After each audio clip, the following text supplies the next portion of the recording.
itu. Mas Arief, itu kan tadi juga sempat disinggung ya bahwa daerah Blora ini justru yang lebih dikenal adalah daerah Cepunya karena sebagai daerah penghasil minyak bumi. Tapi kan produksinya itu justru tidak dilakukan di Blora.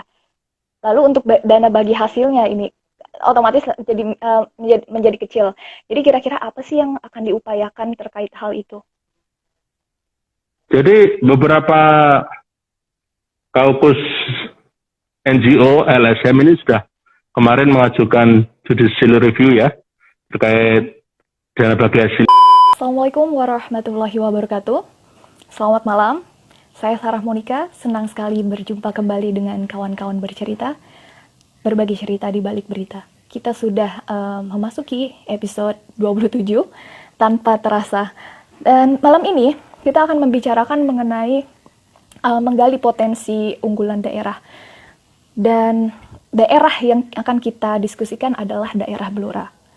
Sebagaimana kita tahu, daerah Blora adalah kabupaten di Jawa Tengah yang berbatasan dengan Bojonegoro di Jawa Timur. Nah, di kawasan ini, hampir 50%-nya adalah kawasan hutan. Tentunya menjadi sebuah tantangan tersendiri ya, bagaimana bisa merencanakan dan juga merumuskan pola pembangunan yang tentunya selaras dengan alam. Dan selain bahwa 50% dari daerah Blora ini adalah hutan, ada sumber daya alam lainnya seperti minyak dan gas bumi, juga 30%-nya adalah daerah persawahan.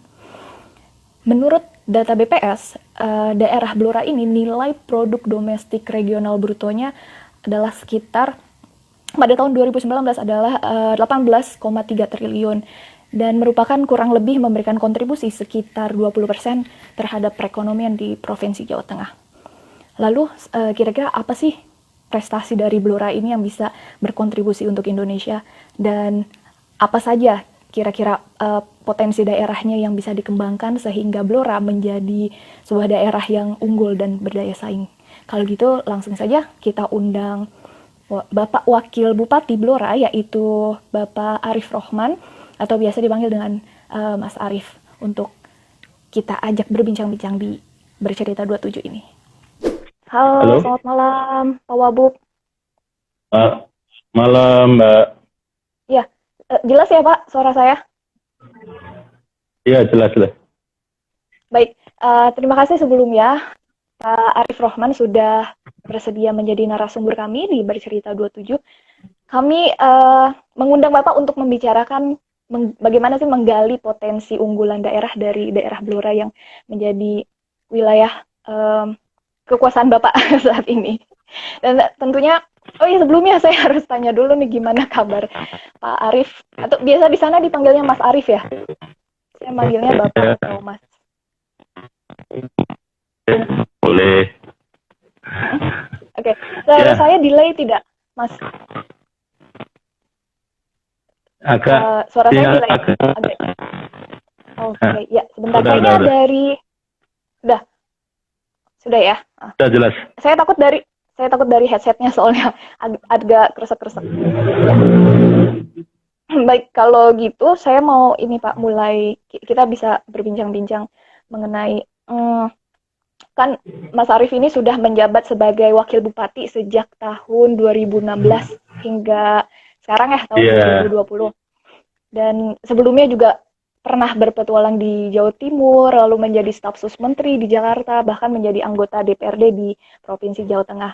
Lalu kira-kira nih, selama Mas Arief menjabat di Blora, bagaimana sih hal yang menarik dari pengalaman Mas Arief menjadi wakil bupati? Jadi ini sebuah panggilan pulang kampung Mbak ya. Jadi saya asli Blora,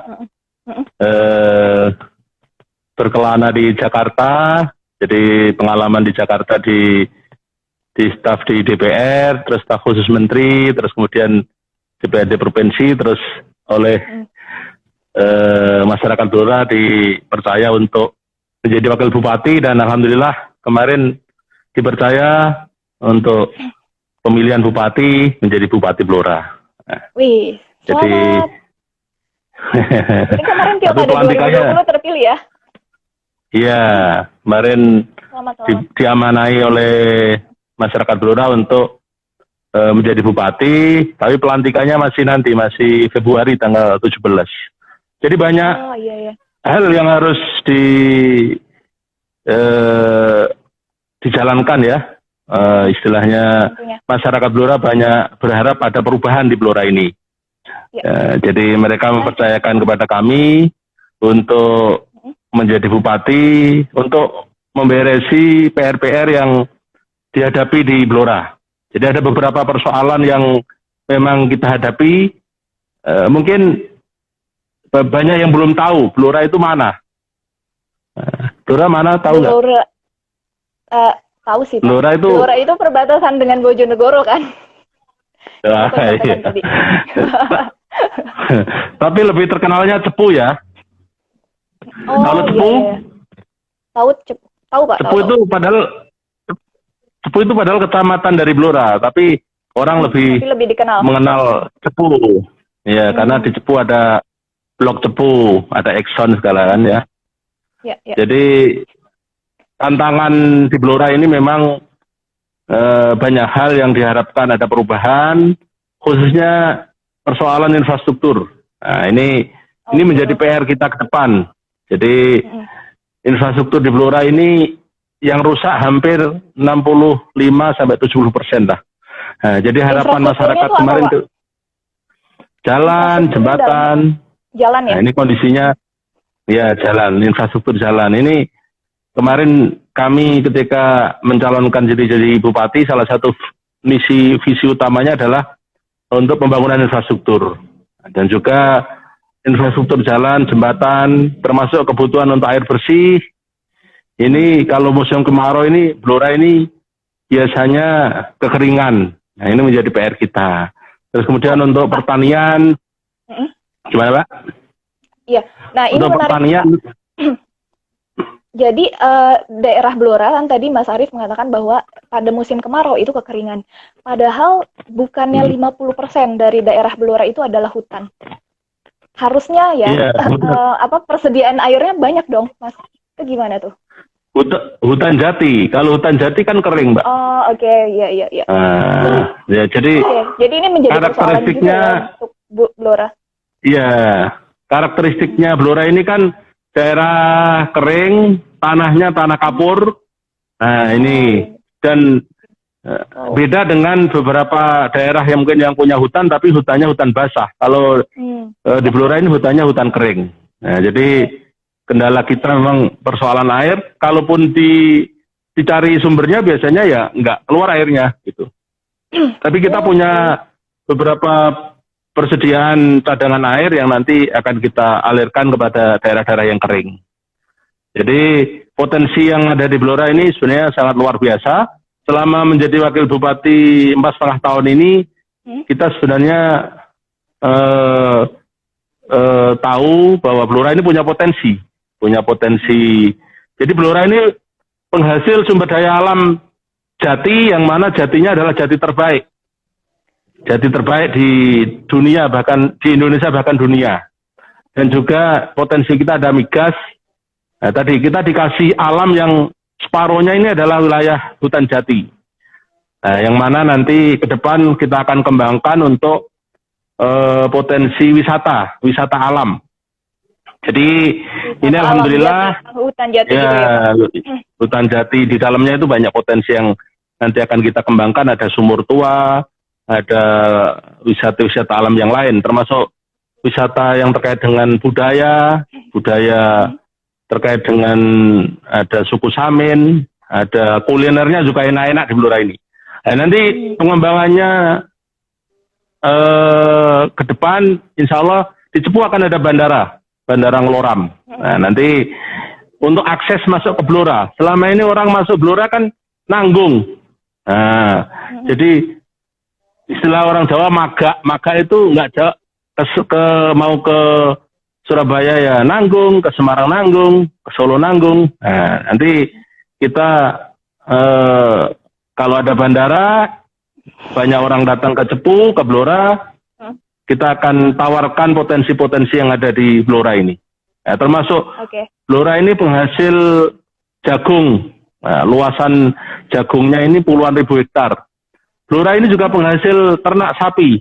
Kalau populasi sapinya itu di Jawa Tengah itu terbesar. Nah, ini potensi-potensi ini yang ke depan akan terus kita kembangkan. Kita ingin angka kemiskinan yang ada di Blora ini ke depan bisa kita kurangi. Karena Blora ini masuk zona merah. Di Jawa Tengah ini angka kemiskinannya termasuk tinggi. Juga ini karena beberapa faktor tadi, karena infrastrukturnya masih jelek sehingga investasi belum tertarik untuk masuk di Blora ini. Nah, di sektor-sektor yang lain kita kembangkan juga untuk olahraga. Potensi anak-anak Blora ini sebenarnya bagus untuk baik itu sepak bola, ada angkat besi, ada atlet dan dayung dan lain-lainnya. Ini ke depan juga menjadi akan kita kembangkan ke depan. Ya, mengingat bahwa 50%-nya ini adalah kawasan hutan, tentunya menjadi tantangan sendiri ya, Mas, untuk bagaimana merumuskan dan membuat perencanaan pembangunan. Yang tadi kan juga dikatakan oleh Mas Arief bahwa sangat butuh infrastruktur yang diperbaharui gitu ya. Nah, gimana nih menghadapi kendala-kendala ini? Karena kan kawasan hutan tentunya nanti hubungannya dengan perhutani dan berbagai regulasi lain yang harus ditembus gitu ya.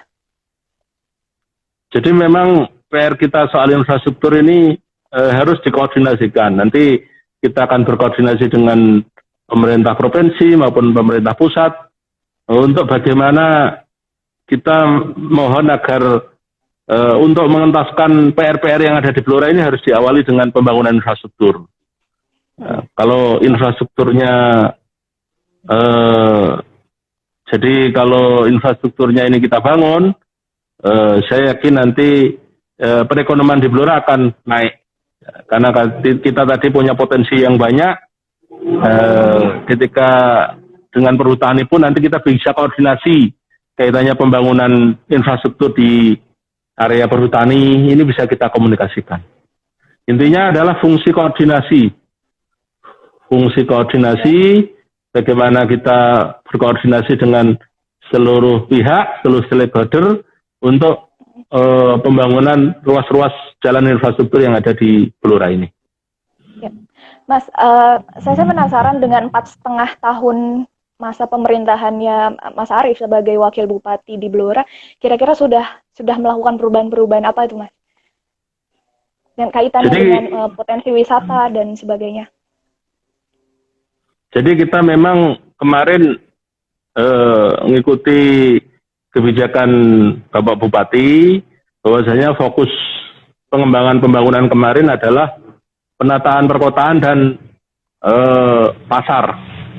Jadi anggarannya terserap, jadi bangun gedung, ada pembangunan pasar, dan juga beberapa yang lain. Sehingga nanti kita akan bergeser bahwasanya pembangunan ini yang bisa dirasakan oleh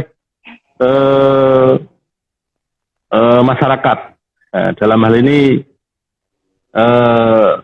terkait dengan infrastruktur, termasuk kita dorong kemarin pembangunan untuk sarana transportasi, yaitu pembangunan Bandara Ngloran. Kita koordinasi dengan pemerintah pusat, dengan pemerintah provinsi untuk bagaimana akses Blora ini bisa ditembus nantinya dengan adanya bandara ini. Jadi itu kita akan masih dalam pembangunan apa gimana bandaranya? Apa sudah selesai? Ya, ongoing dalam proses pembangunan. Ini targetnya memang karena kemarin ada COVID sehingga terkendala pemotongan anggaran. Kita juga ke depan selain pembangunan fisik, kita juga akan fokus untuk pengembangan infrastruktur sumber daya manusia. Nah, ini menjadi concern kita, bahwasanya SDM Kabupaten Blora ini harus berdaya. Nah, termasuk bagaimana kita ini menciptakan sarjana-sarjana di setiap desa, terus ada hafidh-hafidhah di masing-masing desa. Kita juga ingin mendukung pendidikan adanya perguruan tinggi yang bonafit di Blora, termasuk kita ingin pengembangan pendidikan selain umum juga pendidikan agama. Ini menjadi concern kita. Jadi kalau seiring antara pembangunan infrastruktur, nanti juga diiringi dengan pembangunan sumber daya manusia, dan kita yakin ini akan mampu meningkatkan kualitas pembangunan yang ada di Kabupaten Blora. Ya, menarik sekali. Mas, sudah terpikirkan belum kira-kira strateginya untuk memberdayakan SDM-nya, meningkatkan kualitas SDM-nya itu seperti apa? Jadi ada beberapa hal yang akan kita jalankan ya.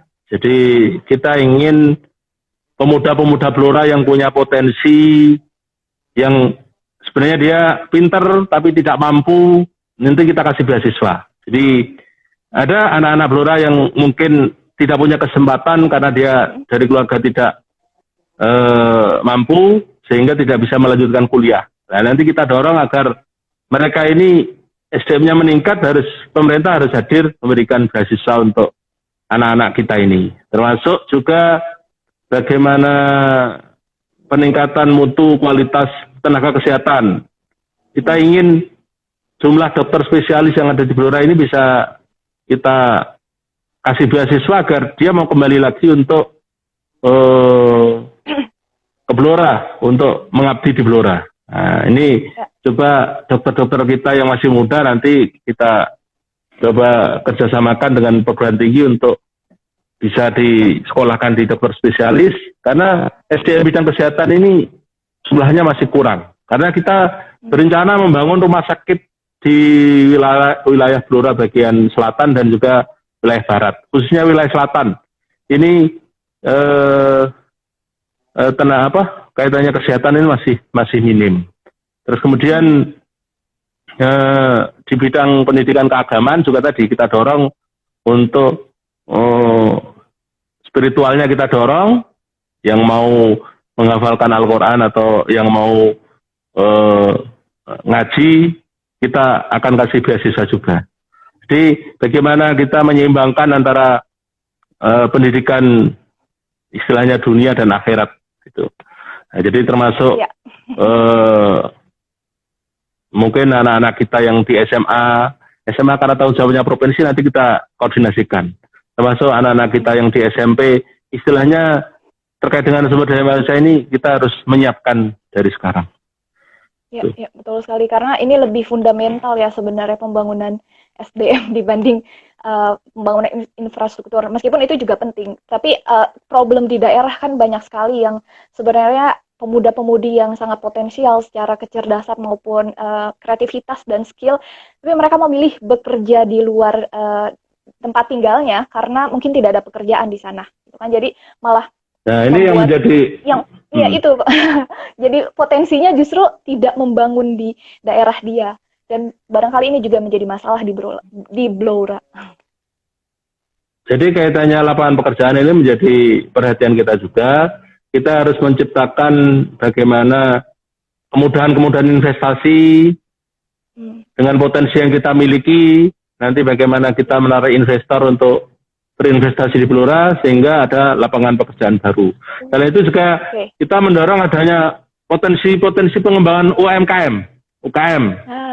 Nah, jadi potensi di Blora ini kan banyak UMKM yang ada. Ini kita dorong agar mereka mampu berkreativitas sehingga mampu menciptakan lapangan pekerjaan baru, termasuk di bidang pertanian, hortikultura, perkebunan, peternakan.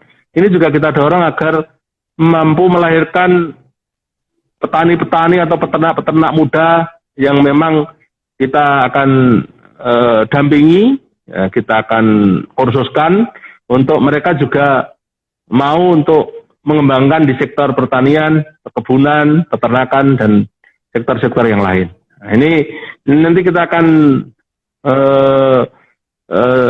bagaimana nanti potensi-potensi ini masa transisi ya, karena saya pelantikan ini 17 Februari, jadi tapi kita siapkan istilahnya visi misi kita yang sudah menjadi janji kampanye kita akan kita jabarkan untuk nanti masuk kepada RPJMD.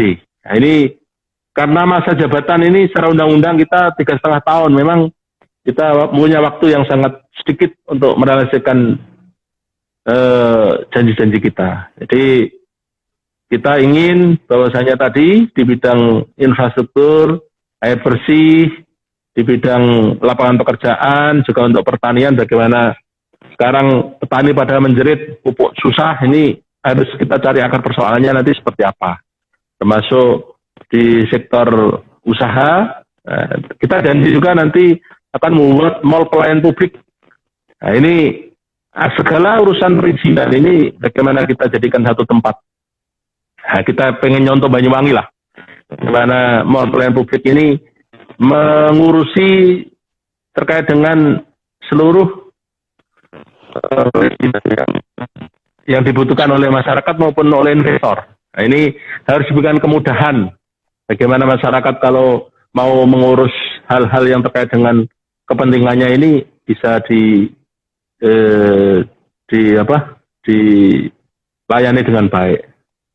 Ya, Gitu. Mas Arief, itu kan tadi juga sempat disinggung ya bahwa daerah Blora ini justru yang lebih dikenal adalah daerah Cepunya karena sebagai daerah penghasil minyak bumi. Tapi kan produksinya itu justru tidak dilakukan di Blora. Lalu untuk dana bagi hasilnya ini otomatis menjadi kecil. Jadi kira-kira apa sih yang akan diupayakan terkait hal itu? Jadi beberapa kaukus NGO, LSM ini sudah kemarin mengajukan judicial review ya terkait dana bagi hasil ini. Nah, ini memang harus kita ke depan kita terus berjuang. Lewat beberapa ada asosiasi daerah penghasil migas yang kemarin ketua umumnya terpilih Pak Ridwan Kamil. Nanti Blora akan terus berjuang bagaimana bisa mendapatkan tambahan kaitannya dengan dana bagi hasil. Ya jalannya ya memang harus pemerintah mungkin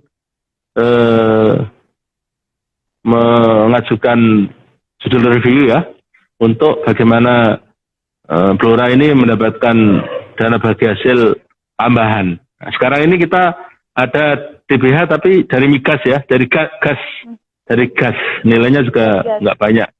Ya kalau yang minyaknya ini Bojonegoro karena memang undang-undangnya ini mulut sumurnya ada di Bojonegoro. Walaupun namanya Blok Cepu tapi memang karena undang-undangnya ini adalah dari mulut sumur sehingga yang dapat dana bagi hasil di Bojonegoro. Kita ada juga PI, participation interest. Ini dari 10% ini kita dapat PI sekitar 2,sekian% ya. Nilainya dibagi dengan Pemprov Jawa Tengah, Jawa Timur, dan Pemkab Bojonegoro. Ini paling yang ke depan kita harapkan ada pemasukan dari blok ini ya dari PI itu. Ya. Jadi ini benar? Ya, silakan dilanjut. Jadi sambil mengomentari tanggapan dari para pemirsa. Ya, ini banyak sekali yang banyak permintaan, ada yang minta dibuatin mall, terus ada yang minta dibuatin stadion, UMKM. Kaitannya stadion, nanti bebannya jadi kaitannya stadion. Ya, harapan perubahan, Mbak. Jadi kaitannya stadion nanti akan kita siapkan di Jepon dulu. Nah itu nanti kita revitalisasi dulu. Standarnya agar bisa dipakai untuk pertandingan liga. Saya udah survei ke sana. Nah, nanti kita akan usahakan untuk secepatnya bisa dioptimalkan pemanfaatan stadion Jepon ya. Karena stadion yang lama memang sudah dialih fungsi. Nah ini anak-anak muda kita memang yang diminta ini stadion. Nah nanti kita tetap akan dengan PSSI, dengan Persikaba, dengan Aminista nanti kita ajak lah untuk meninjau bareng-bareng stadion yang ada di Jepon. Tuh. Wow. Apa lagi ya? Okay. Untuk kawan-kawan bercerita yang ingin menyampaikan pertanyaan, boleh langsung di kolom komentar ya. Ini banyak sekali yang Ya. sebentar. Yang diprioritaskan dalan Pak, soal maaf ya Pak, saya kurang bisa nih bahasa Jawanya. Soalnya nek dalan wes memadai, otomatis desa kota saling terhubung dan memudahkan investasi daerah gitu. Ada komentarnya. Ya. Dan Jadi ini kalau terkait dengan survei UMKM. Ya, silakan Mas Arief. UMKM kita ada beberapa komunitas ya. Kemarin seperti di Ranu Blatung.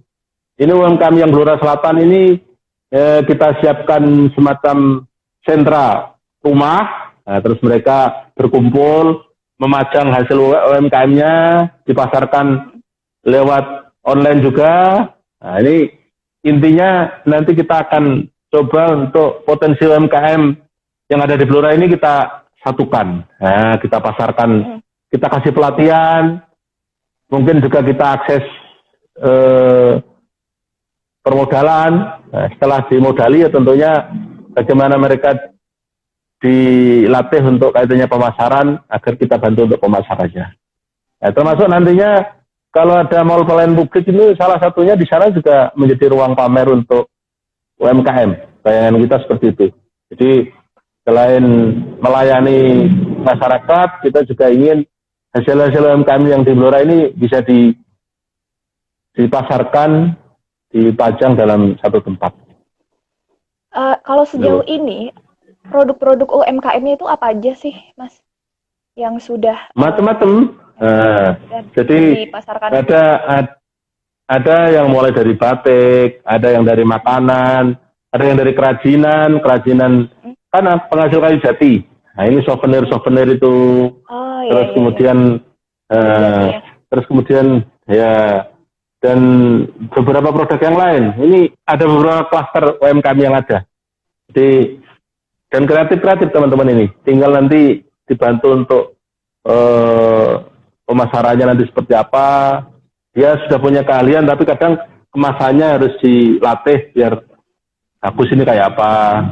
Terus kemudian nanti kadang dia kekurangan modal. Ini bagaimana kita akseskan dengan KUR agar UMKM ini dapat permodalan.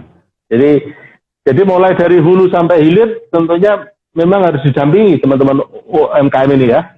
Mulai dari sudah punya potensi, setelah punya potensi tentunya harus kita dampingi bagaimana proses produksinya sudah berhasil, nanti pengemasannya kayak apa, terus kemudian ke pemasarannya. Nah, ini saya beberapa waktu yang lalu bersama dengan Sampurna sudah melakukan pelatihan itu dan binaannya banyak yang berhasil. Jadi memang harus kita dampingi dari UMKM ini. Dari hulu ke hilir itu harus didampingi ya. Bahkan sampai ke packaging dan branding produknya pun harus terus didukung. Ini ada pertanyaan dari Mengaku Habib. Apa yang menjadi prioritas pembangunan dari Pak Arief di 100 hari kepemimpinan nanti? Serius ini Pak. Itu pertanyaannya serius. Jadi kalau ngomong 100 hari saya kira kita sudah tinggal meneruskan ya. Jadi wakil bupati ke bupati ini kita akan langsung istilahnya tancap gas ya. Kita tidak harus ngomong 100 hari, tapi bagaimana nanti sekarang kita lagi fokus untuk penanganan COVID. Nah, ini di Blora ini kan termasuk zona merah. Nah, ini menjadi concern kita juga, bagaimana nanti ke depan kita kerjasamakan mungkin dengan beberapa pihak, kita buat tempat isolasi yang istilahnya tidak bikin orang stres. Kita ingin mereka dikasih didampingi agar angka COVID di Blora ini bisa turun. Saya akan mengkonsolidasikan bagaimana persoalan COVID ini masih menjadi persoalan yang di depan mata ini kita hadapi. Jadi mohon untuk seluruh elemen kita bergandengan tangan untuk bersama-sama untuk penanganan COVID yang ada di Blora ini. Ya, kalau tapi untuk saat ini apakah sudah ada Pak tempat isolasinya di Blora? Maksudnya itu tidak, itu kan tadi direncanakan akan masuk dalam program 100 hari kepemimpinan Ya, Bapak nanti. jadi ini saya sedang, sekarang kan isolasinya rata-rata di rumah sakit ya. Nah, nanti kita akan coba jalin kerjasama dengan di Cepu itu ada balai PPSDM, punyanya Kementerian SDM. Di sana ada balai latihan yang sementara ini tidak terpakai karena tidak ada pelatihan ya. Nah, kita akan coba nanti kerjasama bagaimana di dalam zona isolasi ini mereka juga diajak olahraga bareng, si pemantapan mental dan sebagainya, dikasih makanan yang kira-kira bergizi dan sebagainya. Nah ini saya kira menjadi salah satu ke depan yang akan kita secepatnya akan kita follow up ya. Jadi ini perlu memang koordinasi lintas sektor ya untuk penanganan COVID ini agar bisa terpadu. Nah, jadi tidak berjalan sendiri-sendiri. Nah, ini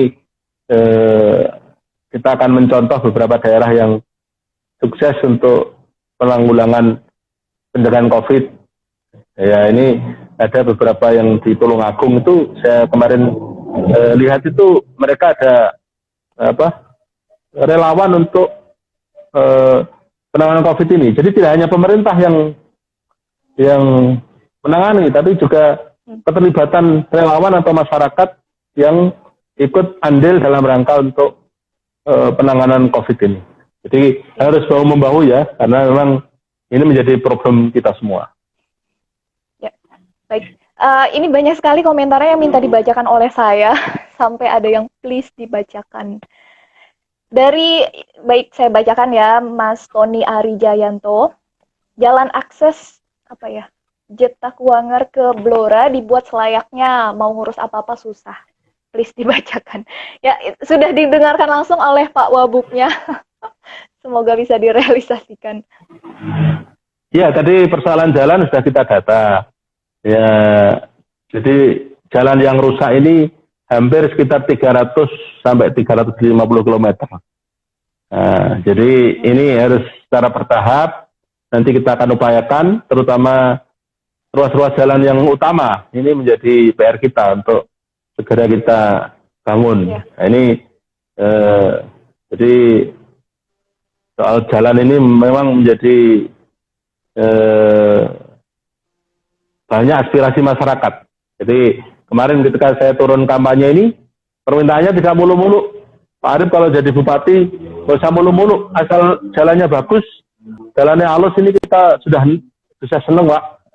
Jalan halus, airnya gampang, banyune lancar, nah ini mereka sudah seneng gitu. Ini makanya menjadi fokus kita untuk kedepannya kita akan prioritaskan ke depan. Ya, itu krusial sekali ya masalah jalan dan air karena sangat yang menjadi kebutuhan sehari-hari warga tentunya. Ya, dari itu kan kita berdasarkan survei juga. Kita boleh-boleh melakukan survei ketika ditanya masyarakat Blora hari ini ya persoalan yang mendasar ini soal jalan, soal air bersih, soal pupuk ini menjadi problem juga. Terus lapangan pekerjaan. Nah, ini menjadi kira-kira 4 persoalan masyarakat Blora itu. Nah, makanya kita pemerintah harus mengurai bagaimana persoalan ini harus secara simultan, secara bertahap harus kita selesaikan. Gitu. Ya, baik. Apakah ada pertanyaan lain oleh kawan-kawan bercerita? Mumpung saya sedang berbincang nih dengan Pak Wakil Bupati yang pada Februari 2021 nanti akan menjadi Bupati di Blora. Sebentar. Oh, ini ada info belajar perfilman, musik, terus ya para pemuda Blora yang berbakat ini mungkin mereka minta wilayah kreativitas dan keseniannya juga dibangun. di sana di Blora? Ya, jadi ini anak-anak muda kita ini banyak yang kreatif ya. Memang harus nanti ditampung. Kalau perlu nanti kita kumpulkan lah. Jadi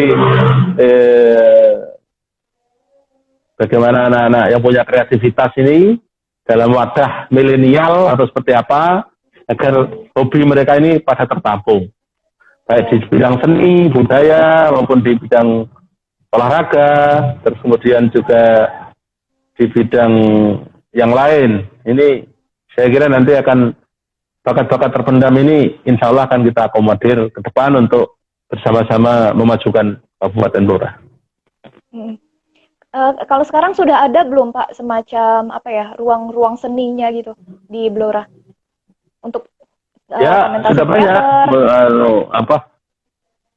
ya tinggal nanti bagaimana mereka dibuatkan wadah yang lebih bisa menyatukan ya. Sekarang ini sporadis istilahnya kelompok-kelompok ini sudah muncul, tapi kan memang harus diwadahi. Kita nanti akan dorong teman-teman muda ini punya kreativitas yang terwadai gitu. Ya, baik. Gedung kesenian tuh kan baru aja dibicarakan. Sudah masuk Jadi, ke rencananya Pak Wabub nanti dari Yeni Harjana. Ya kita coba akan nanti Dewan Kesenian di Blora belum ada. Dewan Kebudayaan. Iya. Nah, nanti adanya di lingkup Jawa Tengah ya.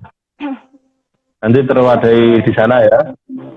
Termasuk nanti kita pusat keseniannya mungkin di daerah Tirtonadi. Ya. Ini Mbak Saras harus ke Blora biar tahu Blora ini kayak apa ya. Ini ya, kelihatannya banyak yang ngepan ya. Ya itu banyak yang ngepan. Banyak yang ngajak ngopi di Blora nih komentarnya. Ya banyak tempat kuliner sama tempat ngopi yang menarik di Blora untuk di endorse ini. Termasuk pengembangan wisata ya. Wisatanya kita kesana. Inventarisir. Iya, ini Mas Arief juga kalau tidak salah dari tahun 2016 itu sudah membangun ini ya semacam apa gerakan dolan Blora terus kuliner Blora gitu ya. Ya, saya berusaha membawa tamu-tamu saya, teman-teman saya di Jakarta untuk ke Blora, melihat potensi di Blora. Mereka sebenarnya menarik sebenarnya Blora ini. Jadi ketika teman-teman saya ajak ke Blora ini kerasan rata-rata ya, karena kulinernya enak-enak katanya. Kulinernya enak-enak. Oh, macam-macam.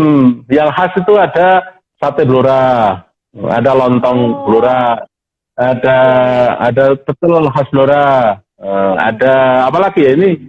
Pasti ini para pemirsa pada tahu semua ada opor Ngeloran dekat bandara itu enak sekali tuh. Dan juga opor Ngeloran itu sama dengan lontong tuyuhannya Lasem nggak, Mas? Atau beda? Oh lain. Kita lebih rasanya apa ya? Ini promosinya nih ya. Promosi itu.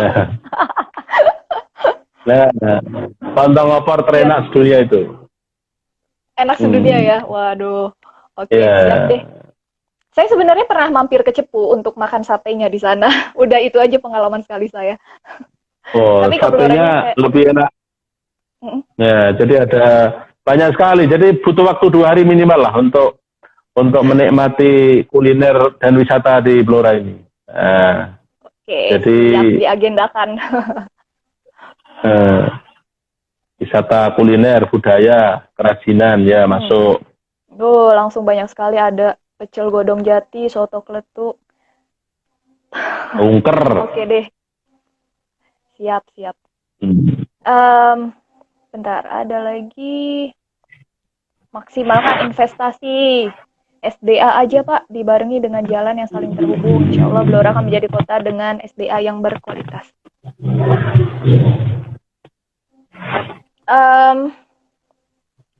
Bentar. Oh ya, kalau dari angka BPS nih Mas Arief, perekonomian daerah di Blora kan setara dengan 1,9% dari total perekonomian Jawa Tengah, atau itu kira-kira senilai dengan 18,3 triliun. Lalu kira-kira dari kontribusi 1,9% itu sudah mentok atau bisa ditingkatkan lagi sih nanti pada masa Kita yakin kalau pemerintahannya? infrastruktur kita bangun, pertumbuhan ekonomi di Blora akan meningkat lah. Jadi kuncinya seperti halnya Pak Jokowi ya. Jadi kunci pembangunan sebuah daerah ini adalah penataan infrastruktur. Nah, kalau infrastrukturnya baik, tentunya orang akan tertarik untuk berkunjung ke Blora, berinvestasi di Blora. Tapi kalau ke Blora jalannya udah jelek aja, orang aduh udah mau ke sini. Nah, nanti saya bayangin kalau seluruh ruas bagus ini ya, ini beberapa yang hobi sepedaan udah pada booking ini. Nanti kalau udah jalannya bagus, mau sepedaan di tengah hutan jati. Nah, ini kan menarik. Jadi punya trek sepedaan di dalam hutan.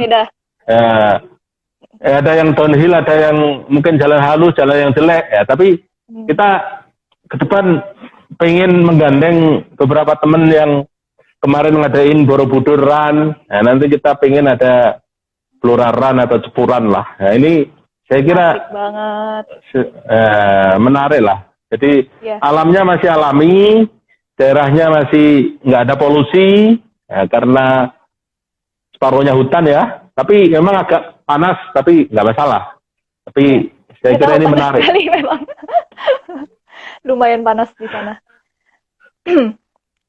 Kalau ini kan menjadi tantangan sendiri nih Mas Arief selama COVID, artinya Blora juga tidak bisa mengoptimalkan pariwisatanya di sana. Lalu bagaimana masyarakat itu bisa apa ya istilahnya memperoleh pendapatan di luar pariwisata selama ini bagaimana di masa pandemi? Jadi alhamdulillah kita dari mayoritas masyarakat Blora ini kan adalah sektor pertanian ya. Jadi mampu bertahan di tengah COVID ini. Asal pupuknya mudah aja, petani sudah seneng ya. Diberi kemudahan akses untuk mendapatkan pupuk, ini menjadi PR kita. Terus kemudian di sektor peternakan, ini bisa kita kembangkan. Memang kita harus mengembangkan sebuah daerah ini kan berbasis potensi yang kita miliki. Nah, ini saya kira ke depan menjadi fokus perhatian kita. Makanya kita tantang untuk anak-anak muda, para milenial, ayo ikut bangun Blora sesuai dengan hobi dan bakatnya masing-masing. Yang ingin bertani, yang ingin beternak, yang ingin mengembangkan buah-buahan, horti. Nah, ini ada anak-anak muda kita yang saya lihat itu di beberapa daerah di Japah dan sebagainya itu mereka mau pulang kampung untuk mengembangkan potensi yang ada di desanya. Nah, nanti kita pengen muncul di masing-masing desa ini istilahnya apa ya, penggerak di desanya masing-masing. Jadi jangan ngomong muluk-muluk, ngomong secara besar, tapi kampung halaman masing-masing. Ayo kita kolaborasikan, baik di sektor pendidikan, kesehatan, ekonomi dan lainnya. Ayo kita harus mengawali dari yang terkecil. Mungkin kita perlu nanti buat jejaring untuk pengembangan potensi yang ada ini.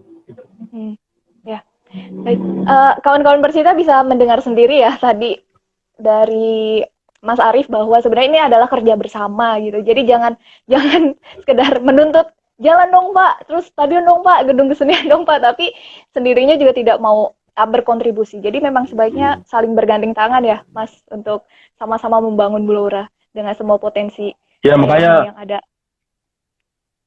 Makanya tagline saya kemarin kan sesarangan bangun Blora ya. Mari kita bersama-sama membangun Blora. Ini ada yang bersama-sama membangun Blora, nanti potensi wisata ini banyak yang tertarik ngulas soal wisata ya. Jadi wisata di dalam hutan itu menarik, ada sumur tua, ada lokotor.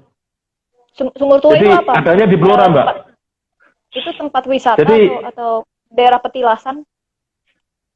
Nah, enggak. Sekarang ini kan pengolahan migas itu kan ada yang memakai cara-cara tradisional. istilahnya dengan limbah saja pakai mesin tradisional itu minyaknya bisa keluar. Nah, itu namanya wisata sumur tua. Nah, itu adanya hanya di Blora saya kira. Nah, jadi ada sumur-sumur tua yang sumur tua yang dikelola oleh masyarakat. Nah, itu pakai alat yang tradisional, mesin tradisional menggerakkannya. Ini keluar minyaknya. Nah, ini saya kira berpotensi menarik untuk wisata geologi ya.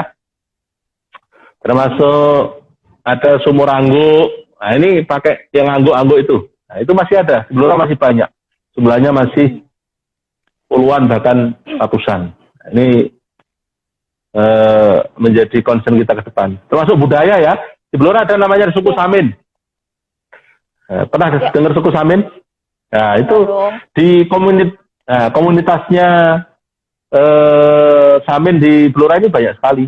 Yang itu masih dengan kearifan lokalnya, saya kira menarik juga untuk kalau di mana di Banten ada Baduy, di Blora nanti ada Samin. Nah, ini menjadi wisata budaya. Keseniannya juga ada barongan, ada wayang, ada tayub, ada ketoprak, ada tayub, dan lain lah. Wah, ini banyak sekali. Luar biasa. Jadi ini ada komentar, Mas, dari Muhammad Iqbal Syukri. Menarik, investor itu penting untuk kemajuan perekonomian. Tapi lebih penting lagi alamnya tetap terjaga. Sebab apa gunanya perekonomian maju tapi alamnya rusak. Jadi bagaimana itu tantangannya untuk melakukan pembangunan tapi juga tetap dengan selaras dengan alam? Ya justru kita ingin mengembangkan potensi kita. Kita ini kan penghasil jagung. Penghasil jagung terbesar di Jawa Tengah. Tapi pabriknya pengolahan jagung ini tidak ada di Blora gitu loh. Kan sesuatu yang saya kira tidak nyambung kan. Mestinya ya karena kita ini penghasil jagung terbesar, kita harus menarik investor untuk pengolahan jagung untuk dilakukan di Blora. Dan ini saya kira tidak merusak lingkungan karena ini kan berbeda ya, maksudnya tidak merusak hutan, lahannya kan tidak memakai lahan hutan. Nanti kita kerjasama dengan UGM dan yang lain, ini di Blora itu punya lahan 11.000 hektar nanti untuk kerjasama dengan UGM untuk pengembangan ini. Jadi integrated farming istilahnya, ada peternakannya, ada pengolahan hasil ternaknya. Kita ini penghasil ternak terbesar di Jawa Tengah, tapi kita tidak punya rumah foto hewan yang saya kira setelah dipotong terus nanti dibuat produk olahan kayak sosis atau apa kan gitu.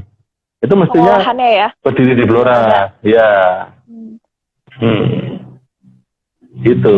Jadi untuk mengembangkan ini memang pemerintah tidak bisa sendiri, harus bekerjasama dengan berbagai pihak, termasuk dari swasta, dari pihak-pihak yang lain untuk monggo bersama-sama bangun Blora. Termasuk dari orang-orang Blora yang sukses di luar sana, kami ajak untuk ke depan, ayo ingat kampung halamannya, ayo mari kita bangun Blora. Nah, nanti kita akan data mungkin orang-orang Blora yang ada di perantauan, kita ajak kumpul bersama untuk mereka peduli terhadap kampung halamannya, untuk punya rasa bagaimana ada beberapa yang seperti Randu Blatung kemarin tuh ada rumah dari teman kita yang ada di Jakarta, rumahnya nganggur, saya lobby akhirnya ternyata bisa dimanfaatkan untuk yang showroom UMKM. Nah, ini kan salah satu bentuk kepedulian itu Mas Banu, senior saya itu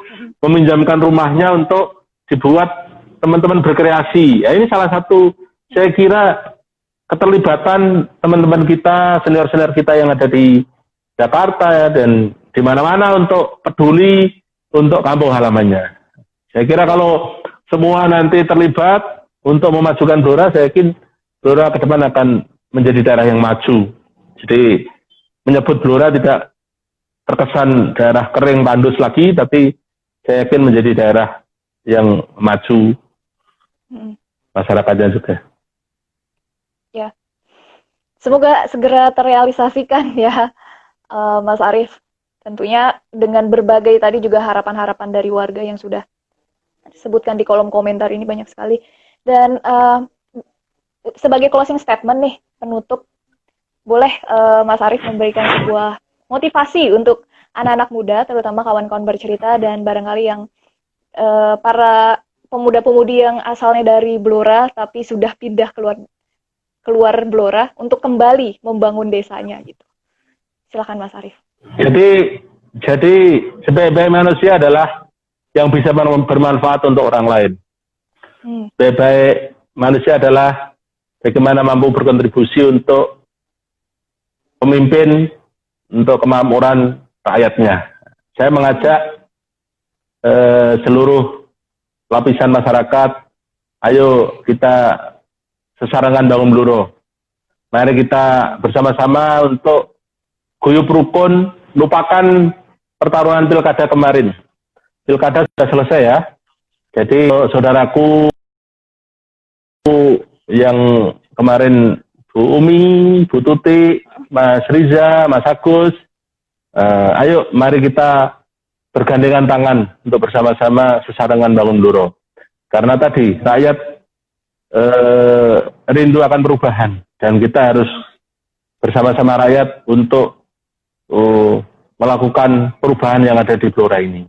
Dan juga untuk saudara-saudaraku dimanapun berada, baik yang di Blora maupun di luar Blora, yang cinta terhadap Blora, ayo kita bersama-sama niatkan diri kita untuk membangun Kabupaten Blora, agar Blora ke depan lebih maju.